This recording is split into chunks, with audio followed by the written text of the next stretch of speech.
So, like, has anybody ever recommended like an RPG to you, or you see one that you're like, "Dang, that looks really cool," and you get a hold of it and you're playing it, and you're just like, "This freaking sucks, dude. This game sucks, and it's not fun."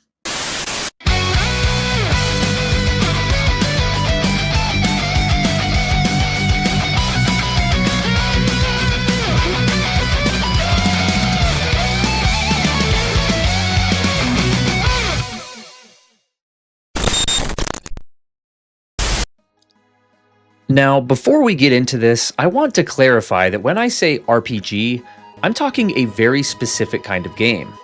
Some people consider a game like Zelda or, say, Horizon or Skyrim to be an RPG, and in a sense they are, but those are action RPGs. I'm talking specifically about the subgenre called JRPGs. So games like Final Fantasy VII or Legend of Dragoon from the classic era, or from more recent generations, something like Xenoblade Chronicles, or what I've been streaming recently on the channel, Ni no Kuni. In other words, think traditional JRPG format, heavily narrative-driven, turn-based combat, or at least ATB-based combat, that sort of thing. So, for the most part, modern JRPGs just suck. And it's because we lost a lot of precious things along the way. Here are 10 of those things. Number 1, we've lost towns and dungeons with personality. Back in the day, JRPGs had a standard to be tightly designed. And when I say tightly, I mean that literally. The actual spaces you moved through were narrower, easier to see and take in on a screen, and thus much more dense and lush with detail. To fully understand what I mean, it may help to see what it's been replaced with. Sometime in the early 2000s, fully 3D game environments became the new standard. They were now not only possible, but easier than ever to render fully with no issues, and developers realized their worlds could sprawl to insanely huge proportions. Castle or dungeon hallways could go on for miles, and players could now rotate the camera to see a 500-foot tall ceiling, or a world-scale skybox. It sounds cool on paper, but they would have done well to remember the wise words of Dr. Ian Malcolm. Yeah, but your scientists were so preoccupied with whether or not they could, they didn't stop to think if they should. Our highly focused, detailed, cozy towns and dungeons suddenly became massive yet soulless assets that were literally just copy and pasted 1,000 times to make a truly gigantic, but truly empty and uninteresting area to traverse. Dungeons went from dynamic visual vistas to boring geometric mazes. For example, take a look at games like Xenoblade Chronicles 2 or Final Fantasy XII. In those games, there are times when you're running for literally dozens of minutes through empty space with nothing but the occasional random encounter to break things up. Compare those to games like the PS1 Final Fantasies, Wild Arms, or Chrono Trigger. Every area is easily digestible and infinitely interesting, not only to look at, but to explore every nook and cranny of. All this, however, is a smaller component of a bigger problem, which brings me to number 2. We lost true exploration. JRPGs of yesteryear really thrived on this sense of adventure and discovery. Go anywhere you want before the open world format existed. Specifically, this meant being able to enter houses in towns, including other rooms or secret areas within those buildings. Inns brought you to fully realized rooms instead of your stay just being a fade out and back in again. Shops that were actually shops, oozing with personality, instead of just generating a menu when you clicked on the door. Items were hidden and required your click on every corner of the screen to find them. If you didn't investigate every piece of furniture or bookshelf, or if you don't move your character completely out of view into invisible corridors, etc., guess what? You're gonna miss stuff. Today we have games like Bravely Default, for example, which actually does a very good job with the cozy town design we talked about earlier, but literally wastes all that artistic glory by only allowing characters to enter the one and only building that advances the plot in each town. It's actually the standard and expectation now to have huge, colorful, interesting-looking towns where no buildings can be entered except for a handful of shops on your map. And speaking of maps, those didn't usually exist back in the day either, which made the exploring all the more exciting. This all brings us right into number 3, which is a big one for me. We lost pre-rendered backgrounds. These are now a 100% dead and buried art form, totally obsolete. And to be fair, there is a good reason for that. Much like how computer animation killed hand-drawn animation, 3D graphics killed the pre-rendered background because frankly, they were very difficult to make and technically speaking, were a lot more restrictive than a fully 3D environment. Basically, the artists would have to make the environment in full 3D first and take a picture of it at a certain angle, then map collision layers and depth to it artificially. All that to say, I understand why pre-rendered backgrounds like ones we see in the PS1 JRPGs or even the original Resident Evil trilogy have been replaced, but honestly, I think we took one step forward and 2 steps back with this. Lush, detailed portraits were replaced with bland, nothing sandwiches like we talked about earlier, all to accommodate a free roaming camera. I'll be the first to admit this is an old man thing to say, but pre-rendered backgrounds were just better in so many ways. Not always, mind you, but so many ways. Even if you disagree with me on that, at the very least, there were a ton of unique advantages it offered that were just written off and forgotten way too quickly. Number 4, I mentioned maps earlier. Towns and dungeons often wouldn't have a map to confirm your location. You'd just have to memorize where you were at, like in real life. That sounds terrible, but remember the scenes you were navigating through were actually interesting, so instead of trying to memorize how many of the same copy and pasted pillars you had passed, you would mark locations with that little cottage or that babbling stream with the waterfall. So what exactly have we lost? World maps, otherwise known as overworld maps.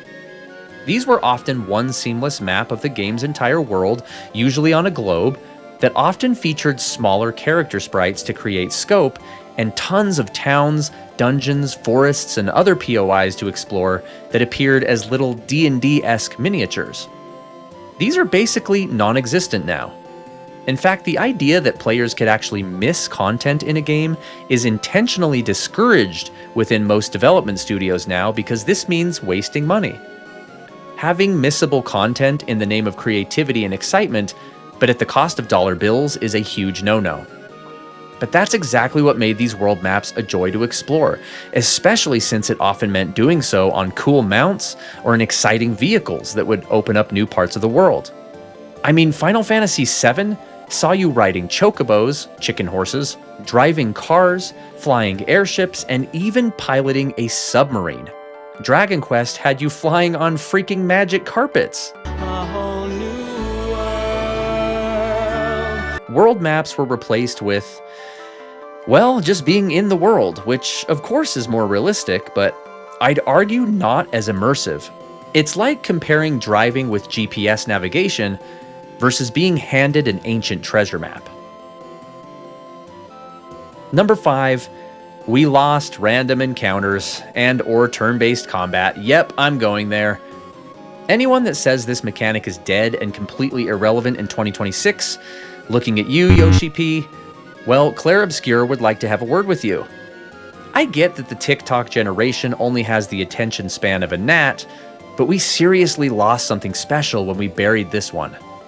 Now, of course, other battle systems that require more hacking and slashing still have their place in the RPG world, but completely stripping battle systems of any menus, ATB bars, and the like in order to not overwhelm and scare off the youngins is just a crime. There was something truly special about planning carefully who in your party went when, timing techniques and cast times against an enemy's timer, and navigating lists of items and skills with infinite strategy combinations. Grandia 2 is one of my favorite RPGs, and I believe has one of the best battle systems of all time. Encounters are semi-random, you can see enemies on the map, but they would still jump you. But the ATB meters ran on a fully active 3D field all at the same time, which allowed friends and foes alike to intercept and counter each other while running to where they needed to go to fulfill their command. It's super fun. I feel like a lot of RPG devs have just kind of given up and gone into autopilot with combat, and that's really sad. Number 6, this is another big one. We lost party management. Back in the day, it was common for JRPGs to have dozens of main characters to play as, and in cases like Chrono Cross or Suikoden, hundreds of characters. And once you chose your favorites to venture forth with, a big part of the joy was to see their faces artistically represented in creative, beautiful static menus, complete with cozy sounds and bright colors. Part of the experience would be navigating through equipment menus, with each character having 3, 4, or 5 slots for gear, or spell and item menus where you could see your collections and abilities growing, or check stat sheets covered in numbers for each of your allies. It really did make you feel like an actual team that was growing together. What some may call primitive, I call basking in the roots of where all this came from, tabletop games like D&D. For a good example of how far we've fallen, look no further than Final Fantasy XVI, where you control one character the entire game, with a basically automated gear and skill system. In fact, look to Final Fantasy XVI for basically anything we talked about today. It's just a bad game. And speaking of which, number 7, we've lost good stories. YouTuber and friend of the channel, OG Raziel Reed, said it best. Special effects used to be used to tell stories. Now, stories are used to tell special effects. Now, don't get me wrong, I can appreciate a great-looking current-gen game as much as the next guy. You know I love those too. But we're talking about what we lost here. The better technology gets, the less effort people have to make to get a passable result. Back in the 80s and 90s, game developers had no choice but to think outside the box and push the boundaries of what was possible in a game manually, by hand, in the trenches. Drawing and animating things by hand ensured passion and personality ended up on full display in front of our eyes.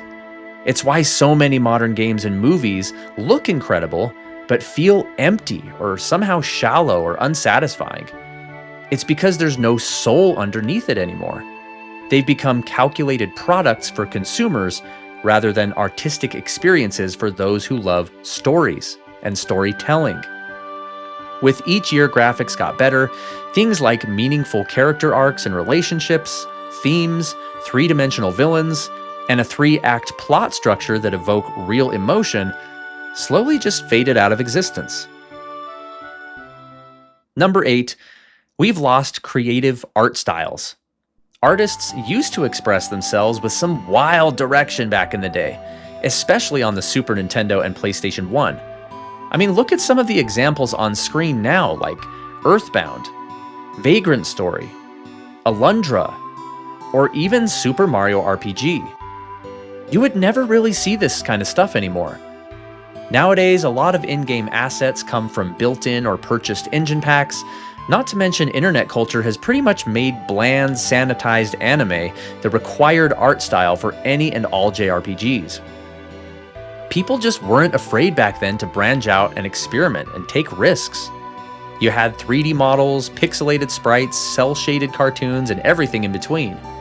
You just don't really see much of that variance anymore, and even when we do, which is usually in the indie space, each passing day is bringing those closer and closer together.